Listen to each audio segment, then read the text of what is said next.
Cash flow statement के अंदर जो अपन नेक्स्ट कॉन्सेप्ट पढ़ने वाले हैं उसका नाम है current assets and current liabilities. किसे अपन बोलेंगे करंट एसेट्स और किसे बोलेंगे करंट लायबिलिटी। जो करंट एसेट्स और करंट लायबिलिटीज का कैश फ्लो स्टेटमेंट में क्या यूज है, इससे कैश इनफ्लो होता है या कैश आउटफ्लो होता है, उस चीज को अपन को समझना है। अब करंट एसेट्स का मीनिंग होता है with in 12 month converted into cash. 12 महीने के अंदर अंदर जिसको कैश में इजीली कन्वर्ट किया जा सकता है उसे अपन बोलते हैं करंट एसेट्स, और 12 महीने के अंदर अंदर जिसको मुझे पेमेंट करना है उसे अपन बोलते हैं करंट लायबिलिटीज। करंट एसेट्स के एग्जांपल देख लेते हैं। Cash, bank, marketable securities and current investment और शॉर्ट टर्म डिपॉजिट्स।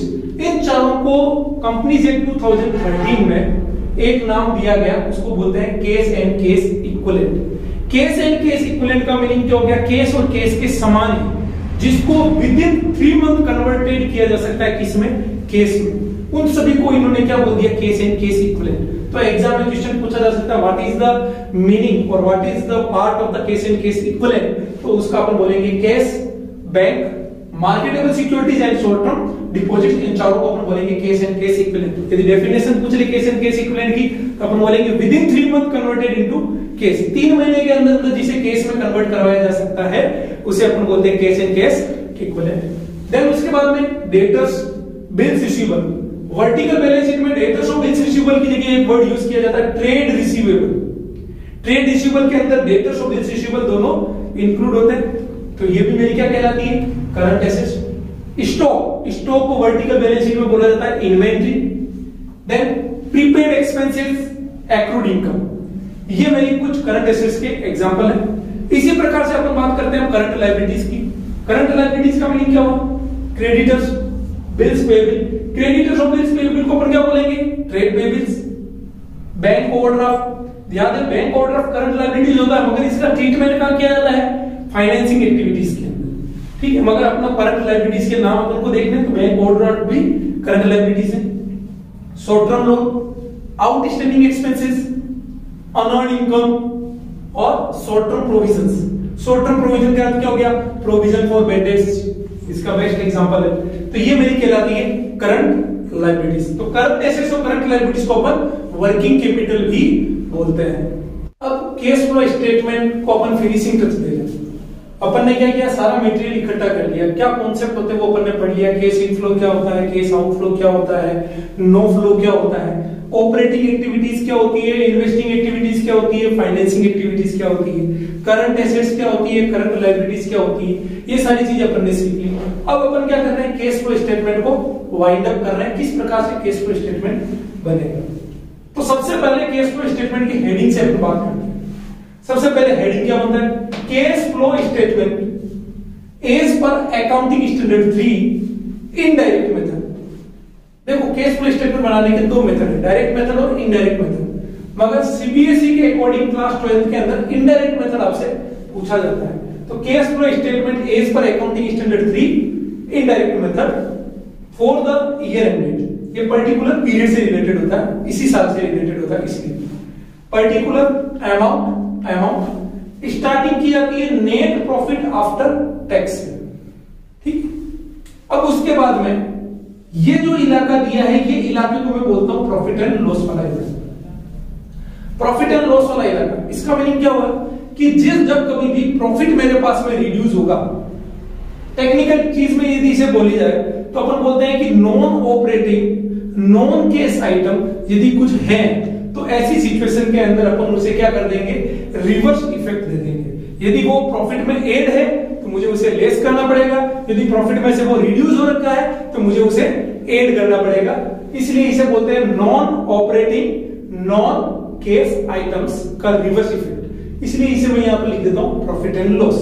जिस एंट्री में भी पी&एल या पी&एल से रिलेवेंट यदि कोई ट्रांजैक्शन या कुछ आइटम्स होंगे तो उसका रिवर्स इफेक्ट यहां पर दिया जाएगा। For example depreciation, depreciation non cash item है और डेप्रिसिएशन के कारण क्या होता है, प्रॉफिट मेरा रिड्यूस होता है तो मुझे क्या करना पड़ेगा, उसे ऐड करना पड़ेगा। तो यहां पर पहला आइटम हुआ depreciation.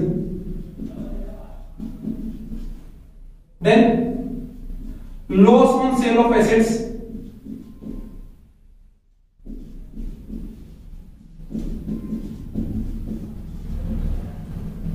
Interest dividend,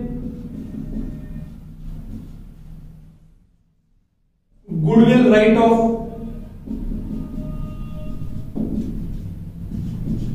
goodwill write off का क्या होता है? गुडविल को हटाना। गुडविल को जब बैलेंस शीट से राइट ऑफ करते हैं तो राइट ऑफ किया जाता है प्रॉफिट एंड लॉस अकाउंट में, तो उसकी जो जनरल एंट्रीज बनती है वो बनती है profit and loss account debit to goodwill. तो प्रॉफिट एंड लॉस को डेबिट किया तो आपको ध्यान है प्रॉफिट का बैलेंस क्या होता है? क्रेडिट, क्योंकि नॉमिनल अकाउंट बोलता है। Expenses and losses debited and income and gains profit credited, इसलिए प्रॉफिट का बैलेंस होता है क्रेडिट। और जिस एंट्री में भी P&L को डेबिट किया है तो इसका मीनिंग क्या हुआ? प्रॉफिट मेरा रिड्यूस हुआ है। यदि प्रॉफिट मेरा रिड्यूस हुआ है तो मुझे उसका रिवर्स इफेक्ट देते हुए उसे ऐड करना पड़ेगा। ठीक है, dividend, interest, loss on sale of assets, depreciation. इसी प्रकार से एक होता है प्रोविजन फॉर टैक्स,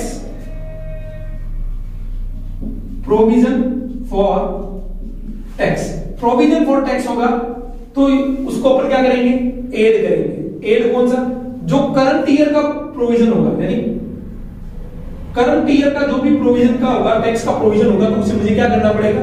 ऐड। और इसमें से लेस करेंगे अपन क्या? Profit on sale of assets. यदि एसेट्स को बेचने से यदि कोई प्रॉफिट हुआ है तो प्रॉफिट के कारण क्या होता है? प्रॉफिट इंक्रीज हुआ तो मुझे उसे क्या करना पड़ेगा? डिक्रीज, यानी रिवर्स इफेक्ट देना पड़ेगा। तो ये मेरा क्या निकलेगा? Cash flow from operating activities before tax and working capital changes. यानी अभी तक इसमें वर्किंग कैपिटल चेंजेस नहीं किया है और टैक्स का आपने कोई भी ट्रीटमेंट नहीं किया है, इसलिए इसे बोलेंगे cash flow from operating activities before tax and working capital changes. अब ये जो इलाका जो अपन ने बीच में गैप दिया है, ये किसका है? मेरा वर्किंग कैपिटल का। वर्किंग कैपिटल का अर्थ होता है current assets and current liabilities. अब मैं आपको बोलता हूं करंट एसेट्स इंक्रीज हुई, करंट एसेट्स इंक्रीज हुई, इसका मीनिंग क्या हुआ? करंट एसेट्स इंक्रीज हुई यानी एसेट्स बढ़ी, एसेट्स बढ़ी, इसका मीनिंग क्या हुआ? एसेट्स मैंने खरीदा। जब भी मैं एसेट्स खरीदूंगा तो मेरे यहां से क्या जाएगा? रुपया जाएगा। रुपया जाने को अपन क्या बोलते हैं? आउटफ्लो। और आउटफ्लो जब भी होगा तो मुझे क्या करना पड़ेगा? माइनस का साइन यहां पर इंट्रोड्यूस करना पड़ेगा। और ये जो बोलता है current assets decrease, current assets decrease हुई यानी एसेट्स कम हुई। एसेट्स कम हुई इसका मीनिंग क्या हुआ? एसेट्स को मैंने सेल आउट किया। जब भी मैं एसेट्स को बेचूंगा तो मेरे पास में क्या आएगा? कैश आएगा। कैश आएगा तो उसे मैं क्या बोलूंगा? इनफ्लो। तो मैं उसे क्या कर दूंगा? ऐड कर दूंगा। इसी प्रकार से करंट लायबिलिटीज की यदि अपन बात करें तो करंट लायबिलिटीज मेरी इंक्रीज हुई, करंट लायबिलिटी इंक्रीज हुई। तो करंट लायबिलिटी जब भी इंक्रीज हुई इसका मीनिंग क्या हुआ? लायबिलिटी इंक्रीज हो गई, यानी अब मुझे रुपया लोगों को ज्यादा देना पड़ेगा। ज्यादा क्यों देना पड़ेगा? क्योंकि लोगों से रुपया मैंने लिया है। तो करंट लायबिलिटीज के अंदर भी क्या होता है? Cash inflow. Current liabilities increase हुई तो, और करंट लायबिलिटी यदि आपकी डिक्रीज हुई, करंट लायबिलिटीज क्या हुई? डिक्रीज। करंट लायबिलिटी डिक्रीज हुआ इसका मीनिंग लायबिलिटीज को मैंने क्या कर दिया? पे कर दिया। और लायबिलिटीज को जब मैं पेमेंट करूंगा तो मेरे यहां से कैश क्या होगा? जाएगा, जिसे अपन बोलेंगे आउटफ्लो। तो करंट लायबिलिटी डिक्रीज होगी तो मैं उसे क्या कर दूंगा? माइनस। तो ये जो मेरे एड लेस करने के बाद में करंट एसेट्स और करंट लायबिलिटीज के चेंजेस को करने के बाद में जो बचेगा उसे अपन बोलेंगे cash flow from operating activities before tax. उसमें से अपन क्या करेंगे? टैक्स जो पे किया है वो अपन क्या करेंगे? रिड्यूस करेंगे। फिर उसके बाद में जो आएगा उसे बोलेंगे A, cash flow from operating activities. ये मेरा पूरा इलाका कहलाता है cash flow from operating activities. उसके बाद में कुछ मैंने ये गैप दिया है, तो ये जो गैप है ये मेरा किससे रिलेटेड हुआ? इन्वेस्टिंग एक्टिविटीज से रिलेटेड। यानी अदर देन करंट एसेट्स, यदि एसेट साइड में कोई चेंजेस हो रहा है तो वो एसेट साइड का चेंजेस अपन किस में दिखाएंगे? इन्वेस्टिंग एक्टिविटीज के अंदर।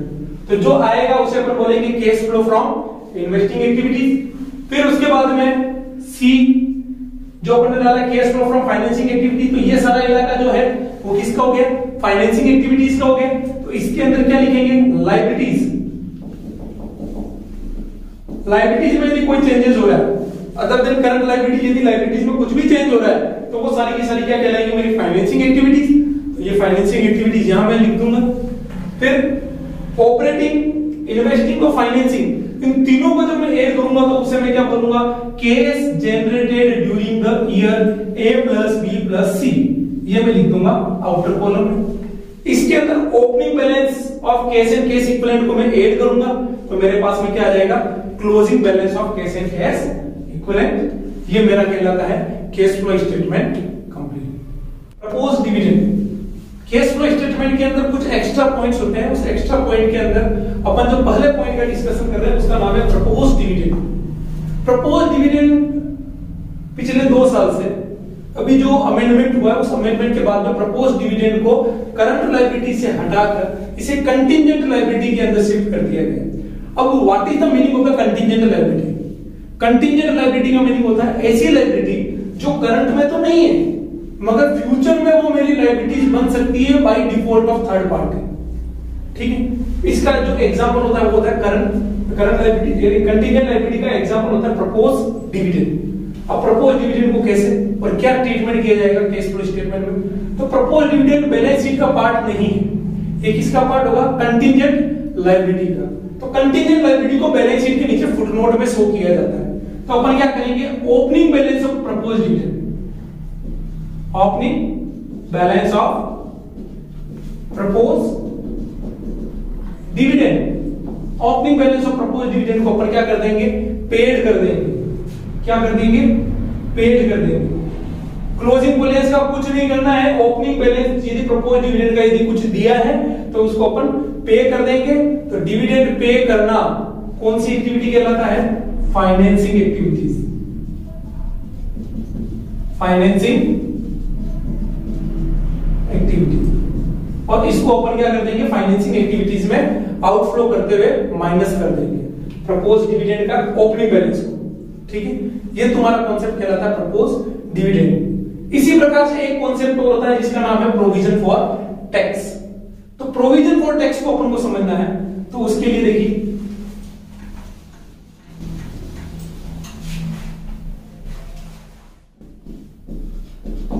प्रोविजन फॉर टैक्स, इसका एक अपन अकाउंट बनाते हैं। प्रोविजन फॉर टैक्स होता है मेरी लायबिलिटी। तो मैं बैलेंस शीट के अंदर से जो ओपनिंग बैलेंस दिया होगा, तो लायबिलिटी का बैलेंस होता है क्रेडिट, तो क्रेडिट साइड में लिखूंगा बाई बैलेंस बीडी। ये कौन सा आएगा, ओपनिंग बैलेंस। और जो क्लोजिंग बैलेंस होगा उधर में लिखूंगा to balance CD, closing balance. अब प्रोविजन फॉर टैक्स के अंदर एक एजम्पशन होता है। एजम्पशन ये होता है कि जो बिगिनिंग में, साल के शुरू के अंदर यदि कोई प्रोविजन बना हुआ है तो अपन उसे क्या कर देंगे, ये मानेंगे कि इस साल उस डिविडेंड को, उस टैक्स को आपने पे कर दिया। प्रोविजन फॉर टैक्स का जो ओपनिंग बैलेंस है वो अपन ने क्या कर दिया है, पे कर दिया। Provision for tax, provision for tax current liability होती है, मगर इसका जो कैश फ्लो स्टेटमेंट में जो ट्रीटमेंट किया जाता है वो कैसे करेंगे, तो प्रोविजन फॉर टैक्स का अपन एक अकाउंट बनाते हैं। तो प्रोविजन फॉर टैक्स होती है लायबिलिटी, और लायबिलिटी का बैलेंस क्या होता है, क्रेडिट। इसलिए अपन क्रेडिट साइड के अंदर लिखेंगे by balance BD opening balance, और डेबिट साइड में लिखेंगे to balance CD closing balance. तो प्रोविजन फॉर टैक्स के अंदर एक एजम्पशन माना जाता है कि जो ओपनिंग बैलेंस है, यदि टैक्स पेड से रिलेटेड क्वेश्चन ने कहीं इंफॉर्मेशन दे दी है या टैक्स प्रोवाइड से रिलेटेड इंफॉर्मेशन दे दी है, तो एजम्पशन मानने की जरूरत ही नहीं है। और यदि ये इंफॉर्मेशन नहीं मिलती है तो ऐसी सिचुएशन में अपन क्या करेंगे, ओपनिंग बैलेंस ऑफ टैक्स, इसको अपन बोलेंगे पे कर दिया है तो अपन लिख देंगे टू कैश, और यह लिख देंगे टैक्स पेड, और ये कौन सा अमाउंट होगा, यही ओपनिंग बैलेंस वाला अमाउंट होगा। और ये यदि क्लोजिंग बैलेंस की बात करें तो क्लोजिंग बैलेंस वाला जो अमाउंट है वो क्रेडिट साइड में लिख देंगे, और यहां क्या कर देंगे, क्लोजिंग बैलेंस कहां से बनाया है, प्रॉफिट एंड लॉस से, तो इसको लिख देंगे बाय P&L। और बाय P&L करते हुए इसे ऑपरेटिंग एक्टिविटीज के अंदर जो सबसे शुरुआत में लिखा था मैंने P&L वाला, उसके अंदर अपन क्या कर देंगे, ऐड कर देंगे। क्यों कर देंगे, क्योंकि इसकी जनरल एंट्री बनती है profit and loss account debit to provision for tax. Profit and loss को मैंने क्या किया, डेबिट, यानी प्रॉफिट मेरा रिड्यूस हो गया है तो मुझे उसे वापस क्या करना पड़ेगा, ऐड ऑन करना पड़ेगा। इस प्रकार से प्रोविजन फॉर टैक्स का अपन ट्रीटमेंट करेंगे। ठीक है, तो ये कुछ स्पेसिफिक टर्म्स थी, और इसी के साथ में अपना cash flow statement chapter complete होता है। Thank you so much.